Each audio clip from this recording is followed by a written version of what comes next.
Bienvenidos. Le invitamos a dar el visto bueno. Muy buenas tardes, noches. Estamos como cada lunes, Visto Bueno Radio, en la mesa de análisis político semanal. Hoy, como no está Carmen Larrieta, pues te tocó a ti. De manera muy pobre, ¿verdad? Pero hacemos el intento de la entrada y la salida y modesto de los radios. Lo malo es que nadie me va a poder decir, y desde luego, pero bueno, yo te digo, se hace lo que se puede. Tú Estamos aquí. Yo te digo. El ingeniero Luis Caín. Luis, ¿cómo estás? Buenas noches. ¿Cómo estás, Pepe? Bien. Gusto saludarte. Gerardo Rodríguez, ¿cómo estás? Hola, buenas noches. Un gusto saludarte siempre. A Monse, ya extrañábamos ese saludo. Sí, hombre, que lo escuche. Natividad Castrejón, Nati, hola, ¿cómo estás? ¿qué tal? Muy buenas noches. ¿Cómo estás? Bienvenido. Y Juan Manuel Sepúlveda, ¿cómo estás, Juan Manuel? Bien, Pepe, buenas noches para ti y para todo el auditorio. Muy buenas noches. Pues los temas políticos no cesan, Luis. Y no cesan, y yo creo que se aceleran, ¿no? A mí me gustaría que pusiéramos hoy en la mesa qué pasa con México, qué pasa con el PRI, qué pasa con el PAN y qué pasa con el PRD. ¿Por quién quieren que empecemos? ¿Por el PAN? Adelante. Bueno, si el tema es el PAN, ¿tú qué has leído, qué has visto? Ayer la verdad es que el suplemento Enfoque de Reforma no tuvo desperdicio, porque creo que aborda desde todos los ángulos posibles para efectos editoriales el momento que vive el PAN, desde la coyuntura de cómo intentan refundarlo desde el poder, lo cual es ya de sí un tema, ¿no? Intentar la refundación desde Los Pinos es un poco querer sanar al enfermo después de que se le suministró veneno mes con mes durante un buen ratito. Pero también hace un análisis muy interesante Soledad Loaesa, que creo que es la voz más autorizada en la historia del PAN, y que dice refundar es exagerado. El PAN lo que necesita es reajustar su plataforma política, revisar lo que le está ofreciendo al ciudadano elección con elección, que a mi juicio es una plataforma que se quedó en el pasado, muy parroquiana, muy provincial, muy conservadora. Y hay quien dice que está refundido, ¿eh? Sí, y claro. Si no hacen algo pronto, cuidado, ¿eh? Y hay un componente que dice Soledad Loaesa, y lo pongo sobre la mesa para que lo discutamos, que es la disciplina de la militancia panista, que me parece en las últimas elecciones ha quedado en entredicho. Creo que uno de los síntomas más claros en la última elección fue precisamente la división, la desunión expresa entre muchos grupos que llevaron pues, a una derrota estrepitosa, y el caso de algunos cuadros como Ernesto Cordero, Santiago Krill, que posaban para la foto, o el caso emblemático de Fox, ¿no? Que hizo franca y abierta campaña por Enrique Peña Nieto. No sé cómo lo vean. Pues ese es el panorama que yo veo, pero que no empiezan todavía. O sea, todavía no han entendido cuál es el fondo. Si ya llegaron, ya tocaron el fondo, o todavía están a la mitad, o qué va a pasar. Pero para eso un experto en los azules nos podría platicar.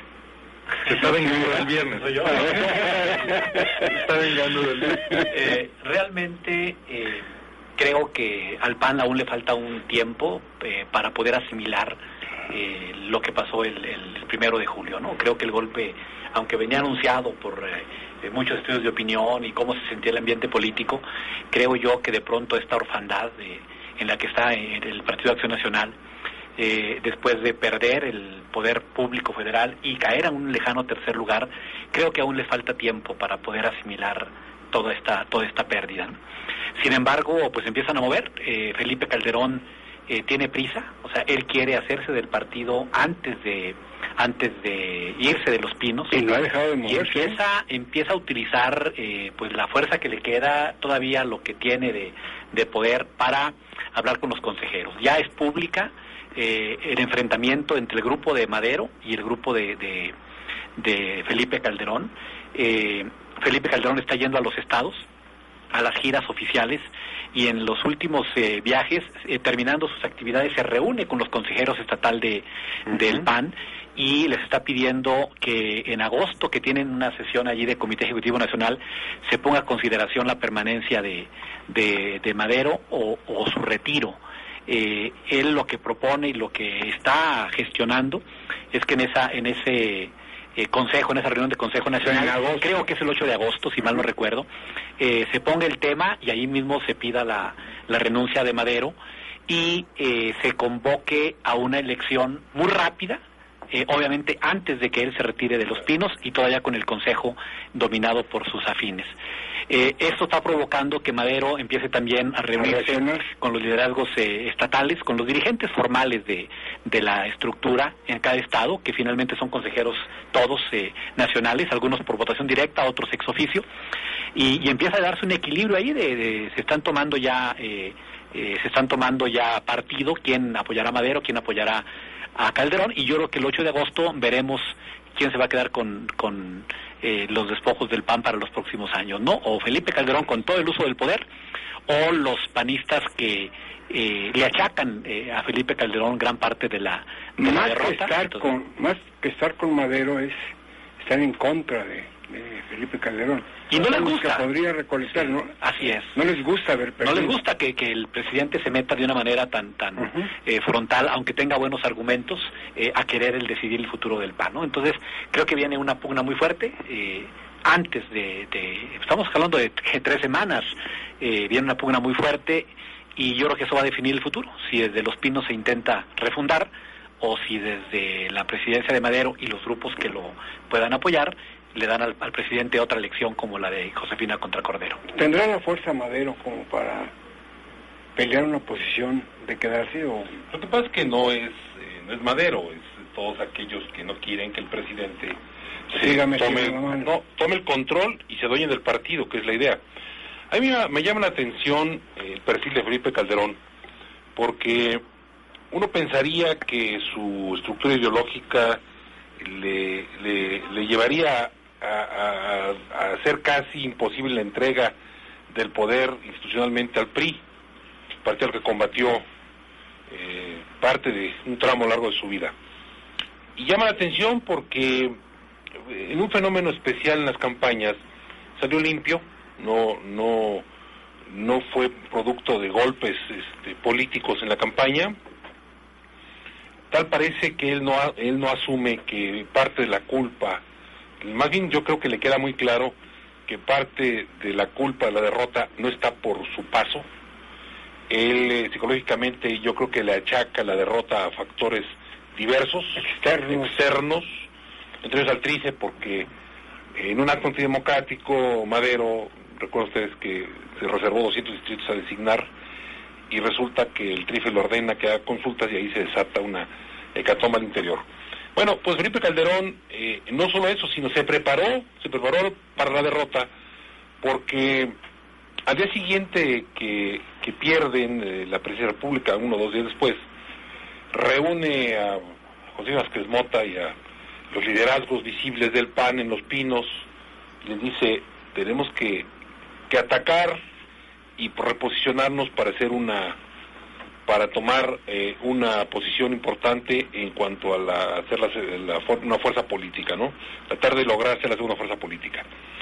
Y bueno, y Calderón empieza una operación personal y anuncia que su esposa va a ser candidata a la presidencia en 2018. Dice, bueno, ya no ahorita, pero en 2018 es una muy buena virtual. ¿Ya lo anunció? Ya lo dijo el presidente, que su esposa podría ser candidata a la presidencia en 2018. Y hoy vemos toda la operación política que tiene orquestada para quedarse con el partido. Él tiene la mayoría y tiene el control del Consejo Nacional del PAN. Entonces no le va a costar trabajo una maniobra interna estatutaria para lograr imponer sus puntos y lograr un relevo. Y que además antes que él salga. El liderazgo de Madero no es un liderazgo muy consolidado, ¿no? No, el problema es que hay un vacío que le está llenando, y solamente que los liderazgos tradicionales, ya salió hoy a la palestra el jefe Diego, y algunos liderazgos tradicionales empiezan a surgir, pueden ser el contrapeso. La inclusión de Vázquez Mota al Consejo Nacional, como coordinador de expresión política, es una acción que toma Madero en el ánimo de ponerle un dique al grupo del presidente, que tiene mayoría en el Consejo Nacional. O sea, indudablemente, si él quiere tomar alguna decisión, la van a tomar al interior. Lo único que puede evitarlo son los contrapesos históricos del PAN, que están totalmente minados.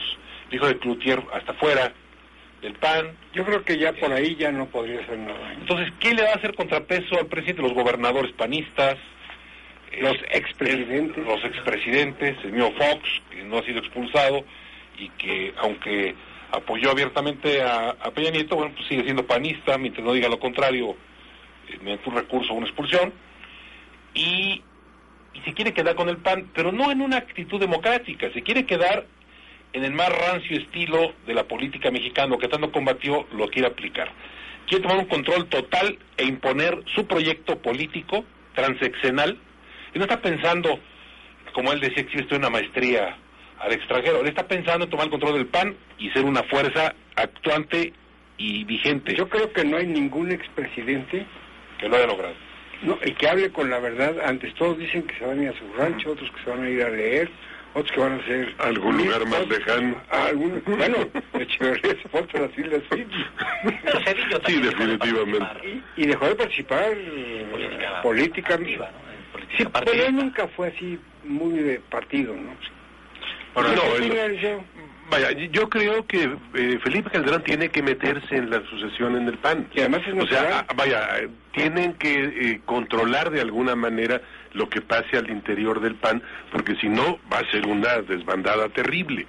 Yo creo que a estas alturas, pues aun cuando hacia afuera Felipe Calderón no reconoce ningún error, la culpa es de todos menos de él, pero yo creo que en su interior sí debe de reconocer que pues el verdugo del partido fue él, porque la carga, vaya, el elemento que más movió la balanza en contra del PAN en materia electoral fueron los dos malos gobiernos que tuvieron, primero con Fox y luego con Calderón. O sea, esa fue la lápida en la que poco se podía hacer al respecto. Y cayeron en el juego del poder, ¿no? El poder. No, claro, pues En el uso y el disfrute del poder. Quítate tú que ahí voy yo. Esa es la mentalidad. Entonces, vaya, si en efecto lo que se pretende es que Felipe Calderón tome las riendas del PAN, pues habrá que ver quién va a llenar el espacio que va a dejar el PAN cuando se derrumbe totalmente.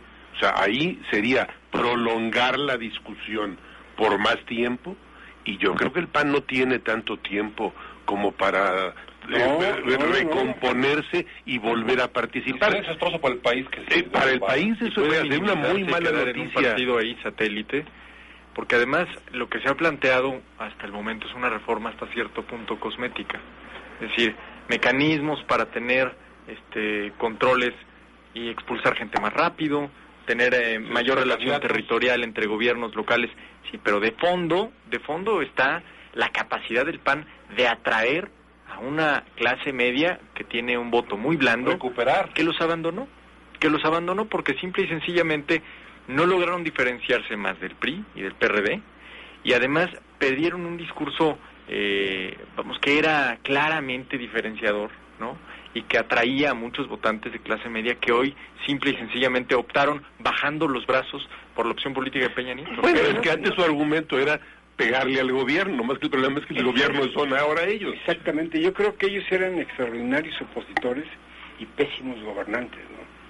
Pero además, ¿sabes qué? El recambio generacional de nombres creo que también es sintomático de lo que le pasa al PAN.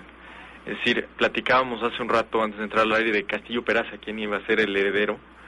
Y cuando uno analiza los cuadros políticos del PAN en los 80s, en los 90s, y luego viene el 2000, vemos que los nombres sufrieron un salto cualitativo hacia abajo, terrible, ¿no? Un César Nava presidiendo el partido. Y la otra, realmente nunca gobernó el PAN tomando como base sus militantes. O sea, realmente si contamos de secretarios, subsecretarios, directores generales de toda la Administración Pública Federal y revisamos así puesto por puesto, vamos a encontrar que muy pocos tenían militancia panista. El PAN no tenía cuadros preparados, que es normal, ¿no? En un partido opositor es difícil ir preparando cuadros para el ejercicio de gobierno, y los que prepara, pues difícilmente están para cubrir los puestos de mayor exigencia técnica o profesional. Entonces, también llegó al PAN una cantidad impresionante de arribistas, llegó una cantidad impresionante de personas que venían de otras ideologías y que muchos del empresariado y todo, y que se pusieron la camiseta del PAN, pero que nunca fueron ni a un mitin, ni a una reunión del partido, ni en fin. Pepe. Nos cayó la guillotina, ni modo. Estamos, por favor, en Visto Bueno Radio. Llámenos, nos gusta escuchar su opinión en el 107-0523, 107-0526. Volvemos después de un corte. para identificar estación. No se desconecte de Visto Bueno Radio. En Visto Bueno Radio. Regresamos, estamos en Visto Bueno Radio y estamos platicando de la situación que vive el Partido Acción Nacional. Y dentro de esto, pues yo creo que tenemos que mencionar esto que acaba de suceder hoy, fue la noticia sobre la hermana de Xóchitl Gálvez, ex candidata a la gobernatura y a la senaduría. Yo creo que hay que verlo con las reservas del caso, porque todavía tenemos que oír la versión de ella que no ha podido darla. Pero tú tenías algo en un Twitter, ¿no?, de ella. Sabemos pues que fue capturada un grupo, una banda le llaman, ¿no?, de presuntos secuestradores, y entre ellos aparece el nombre de una supuesta hermana de Xóchitl Gálvez. Esta información se ha ido durante el día consolidando. Hace un par de horas hubo un tuit de López Dóriga donde confirma que sí es hermana de Xóchitl Gálvez. Pepe Cárdenas lo confirma. Y hace unos momentos el periódico Reforma Nacional hace un comentario de una declaración de Xóchitl Gálvez donde dice: excomisionada para la atención de los pueblos indígenas del gobierno federal, pide un juicio justo para su hermana. Entonces sí hay indicadores de que es una hermana que yo comentaba hace rato. Personalmente no la conocí, nunca escuché hablar de ella. Y tú estuviste muy cerca de la campaña de Xóchitl en un momento, ¿no? Sí, en la campaña estuve varias ocasiones en su casa, en Tepatepec, que estuve pues en reuniones de trabajo, ¿no? De y familia, no aparecía la hermana. Jamás se apareció, nunca se mencionó otra hermana que no fuera Heréndira. Entonces para mí es también muy sorpresivo, ¿no? Porque en todo caso es una hermana no mencionada, o una hermana que tal vez ni viviera en el estado, o que tal vez ni siquiera estuviera cercana con la familia, ¿no? Pero pues cada vez hay más indicios de que sí es una... Pues es una noticia terrible. Sí, lamentable. Terrible para ella y terrible para... Terrible para la gente que fue secuestrada, terrible para Xóchitl, claro, para su carrera política, creo que es una muy mala noticia. Y fíjese que yo quería comentar el día de hoy, cuando hablamos del PAN estatal, y ahorita de Felipe Calderón buscando quedarse con el partido. Aquí en Hidalgo algunos panistas estaban comentando, en la semana me comentaron que el retiro de Xóchitl Gálvez de la política era virtual, que porque en estos días estaba presionando para que renunciara Alejandro Moreno y nombrar al diputado Prisco como el presidente del partido. Y eso me lo comentaban del sábado, me lo comentaban un grupo de panistas diciendo: oye, pues eso que se retiró es virtual, ¿no? Sigue presionando para que renuncie Alejandro y para que entre Prisco, no recuerdo su apellido del diputado. O sea, hasta en la mañana seguía presionando, porque ya en la tarde no creo. Después de esto, si se confirma, creo yo que es lamentable, porque aquí sí es el cierre. Aunque cada persona es responsable de sus actos. Sí, claro. Tampoco hay que ponerla como que ella es la culpable. No, en lo más mínimo. Finalmente, si tú culpas a un presidente de la República por la corrupción del que barre la autopista federal, si tú culpas a un gobernador por la corrupción de un funcionario de cuarto nivel, pues es bien difícil poder dar una explicación pública cuando es un caso tan trágico. Ya tendrá que venir la defensa que hagan y vamos a verlo y lo comentaremos aquí. Pero en ese sentido, hoy está confirmado. Hoy, visto bueno en lo que decía Nati, lleva 8 columnas, descarta a Moreno Abú dejar la presidencia del PAN, precisamente en esa presión. ¿Quién la detuvo? ¿El Estado? La presentó la Secretaría de Seguridad Pública Federal. ¿Por qué se te escapó a ti? No, que pasa es que si fuera estatal pudiera ser autoridades de la Procuraduría General de la República, así lo consigna, de ser algo universal. Estaba operando en el Estado de México. Estado de México. Sí, Estado de México.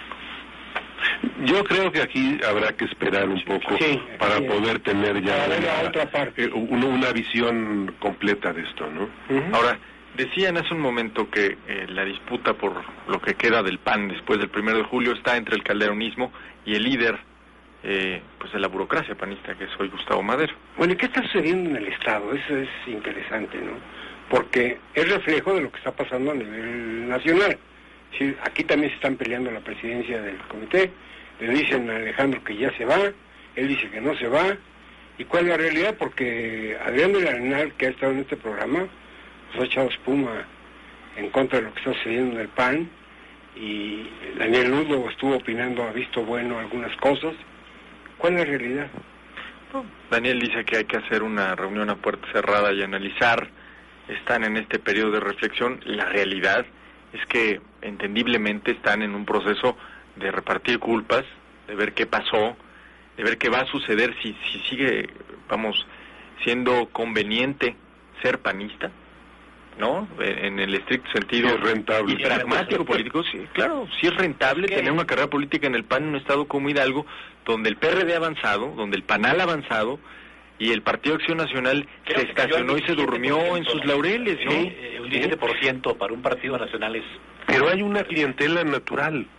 O sea, el PAN en Hidalgo tiene una clientela naturalita que no va a ser perredista, que no concilia con el PRI. Y que va a responder a la oferta. No, que realmente y que tiene que tener que vaya por dónde expresarse políticamente. Claro. Yo creo que sí cumple con una función. El problema, licenciado, es para cuántos alcanza en la burocracia, ¿no? Porque finalmente el voto está hablando de cómo la burocracia del PAN, ¿qué va a hacer, verdad? Porque el ciudadano, efectivamente, hay una vertiente que es propanista, ¿no? Los que han estado con el martillo desde hace años batallando con el PAN seguirán en el PAN. Los que llegaron para asumir el poder, pues se irán, saldrán, abandonarán el barco, yo creo muchos. Locos de contento y con su cargamento. Y hay que ver con claridad que el PAN, la presencia del PAN es exigua en el Estado. En Pachuca y en Tulancingo la gente vota a favor o en contra de los candidatos. No tiene una base, a lo mejor sí, yo los conozco, una base que diga nuestro voto duro es tradicionalmente este. Sí debe existir un voto duro. Pero ahora que vemos los resultados electorales, que triunfa uno y triunfa otro, yo creo que obedecen más a lógicas de votar en contra o en protesta por que por decir el PAN creció exponencialmente en la capital a tal y ese es el voto tradicional. Yo creo que va a ser un poco menor, que obedece a otros factores y que eso al PAN le ha servido mucho y ahora le sirve al PRD mucho, pues para mantener su esquema. Por ejemplo, en Tulancingo no hay ni comité municipal, o debe existir, pero pues por allá muy escondido. No se en Tula, en otros lugares a lo mejor hay más presencia. En Pachuca hay mucha presencia. Pero yo creo que esto obedece a ese tipo de juegos. Creo que el reto del PAN hoy es constituir un partido nacional y con una presencia amplia. Además, no sé si el Estado sea ya comité estatal o sea delegación como regresó. No, es comité estatal. Es comité todo. ¿Ya tienen sus propios consejeros todo? No, porque sí, dependía del comité nacional. Antes era solamente una delegación. Una delegación. Y fue en el 2002 cuando por primera vez nombraron un consejo formal y luego ese consejo nombró a la presidenta, que fue Marisol Vargas, la primera presidenta formal. Y desde entonces se ha mantenido esta mujer trabajó mucho en el PAN. Se ha mantenido como comité estatal, directivo estatal, desde el 2002. Vamos a ir a un corte que es muy breve para identificar estación. En un minuto estamos de vuelta. Usted, por favor, no deje de sintonizar Visto Bueno Radio. Hacemos una pausa y regresamos. Visto Bueno Radio. Vamos en Visto Bueno Radio. Estamos de regreso en Visto Bueno Radio y tenemos palabras del líder nacional del PAN, ya que estamos hablando de este partido, que es Gustavo Madero, que vamos en contrasentido de lo que ha dicho el propio presidente de la República. Ha condicionado incluso la presencia de Acción Nacional en la Cámara, el reconocimiento al presidente en su momento si el tribunal ratifica a Enrique Peña Nieto. Ese es el discurso que de manera extraña para algunos, criticable para otros, ha enarbolado Gustavo Madero en estos días. Pero ¿por qué no lo escuchamos en aquella conferencia de prensa conjunta con el líder nacional del PRD? ¿Cómo es la política que hace extraños que ya compañeros de fantásticos, ¿no? Vamos a escuchar a Gustavo Madero. Nuestro partido tiene el mandato, la obligación de pedir que se esclarezcan estas denuncias, estos delitos, estos presuntos delitos que se han señalado por parte de nuestro partido y en los que coincidimos con el Partido de la Revolución Democrática. Es una presunción de lavado de dinero cuando hay un origen desconocido y que se tiene que aclarar el origen. Eso es una responsabilidad que tendrán que hacer las autoridades en la investigación, de dónde provienen esos recursos. El lavado de dinero no implica exclusivamente que proviene de la delincuencia organizada. Muy de rebote de estas palabras, como consecuencia de lo que ha sido el discurso de Gustavo Madero, hoy en Reforma escribe un expresidente del Comité Nacional del Partido de Acción Nacional, Germán Martínez Cázares. De esta mesa de diálogo. Pero bueno, la verdad hay que reconocer la carta con los presidentes del PAN firmaron una carta donde solicitan una refundación del PAN y esto, ¿no? Germán es un hombre muy inteligente. Sí, creo que en su momento cumplió un papel de pitbull de la política partidista y bueno, así le fue. Hay que reconocerle que fue el único funcionario de esta administración que renunció ante una derrota. Pero algo muy importante, en los usos y costumbres de todos los partidos en la política, el presidente de un partido que pierde debe renunciar. No hay ninguna ley escrita ni ninguna norma, pero por principio debe renunciar porque el fracaso fue de él. Bueno, Madero creo que tiene otros usos y costumbres. Sí, precisamente en ese sentido hoy Germán Martínez dice, cito, ¿el PAN no asistirá a la toma de posesión del nuevo presidente de la República? ¿Qué desfiguro es ese? ¿Acaso los panistas ya mandamos al diablo a las instituciones del país? ¿Permutamos el diálogo con el PRI por compartir el berrinche con el PRD? ¿Vamos a declarar presidente espurio a Enrique Peña Nieto? Esa intentona, ocurrencia o calculada estrategia de anunciar que el próximo Consejo Nacional Panista deliberará el asunto de la asistencia o no de los legisladores del PAN a la toma de protesta del nuevo gobierno, citado en un boletín, no es asunto menor, ni anécdota, ni chistorete de ocasión. ¿Entenderá el PAN esa lección de acato, obediencia y sumisión? Y cita al disidente cubano fallecido Osvaldo Payá. Si vamos a olvidar esta lección, ¿por qué no de una vez se propone sumar al PAN a la asamblea de los violentos de Atenco para también impedir la instalación del Congreso? ¿Sé qué opina, Liceo, de ese artículo que escribió Germán? Yo siempre critiqué la irracionalidad y el hígado exacerbado con el que se condujo en política. Pero en este caso creo que está siendo un factor de mesura y de racionalidad en el PAN. Cuando menos lo está poniendo sobre la mesa, ¿no?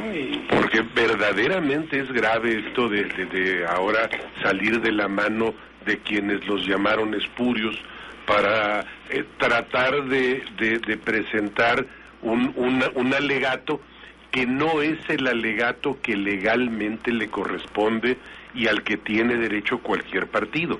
O sea, cualquier partido tiene derecho de presentar ante la instancia correspondiente la denuncia o el recurso.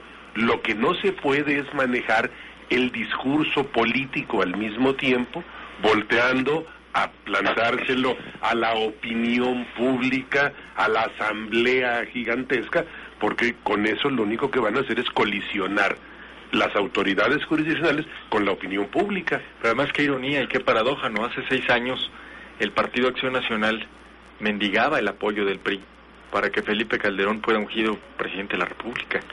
Y hoy, en esta... Es lo contradictorio de Madero. En esta contradicción absoluta, decir que se condiciona la presencia, no de Peña Nieto, Vamos, el nombre es lo de menos.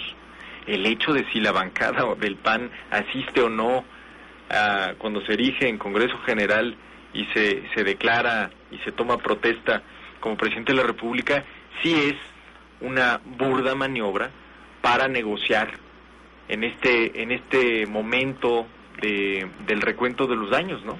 De a ver con qué me quedo. Faltan las letras chiquitas que dice siempre y cuando o hasta cuando las autoridades electorales le den ya su nombramiento definitivo de presidente de la República, ¿no? Por eso una vez que reciba su constancia, entonces el PAN actuará de una manera institucional. Es un partido que no puede ir en contra. Sería ir en contra de toda su historia, ¿no? Y si ya perdió lo que perdió electoralmente, una incongruencia de ese tipo lo convertiría efectivamente en un partido de los pequeños, ¿no? Un partido testimonial. ¿Que lo que dijo Madero es para encarecer la negociación? No, yo creo que es para tranquilizar también a los muchos panistas del PAN que se sienten traicionados porque no se defendió entre comillas, ¿no? Los votos de Josefina, ¿no?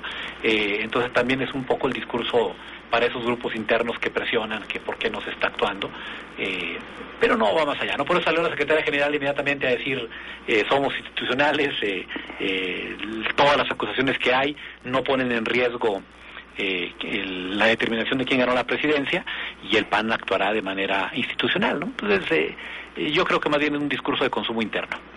A mí no me gusta que en el programa se hablen de noticias, pero hoy sucedió lo de la hermana de Xochitl Gálvez, y hay un tuit donde ya apareció ella. Bueno, ha estado dando varias entrevistas. ¿No? Lo de Reforma fue una entrevista que le hacen, y con Salvador Camarena. Xochitl dice, tendrá que pagar delito mi hermana si lo cometió. Yo creo que es una posición correcta, ¿no? Claro, esa es la posición. Si les parece bien, vamos a hacer un corte. Vamos. Regresamos, por favor, estamos en el 107-0523, 107-0526 para todos sus comentarios, y en el correo electrónico vistobueno.radio@gmail.com. Regresamos. No se desconecte de Visto Bueno Radio.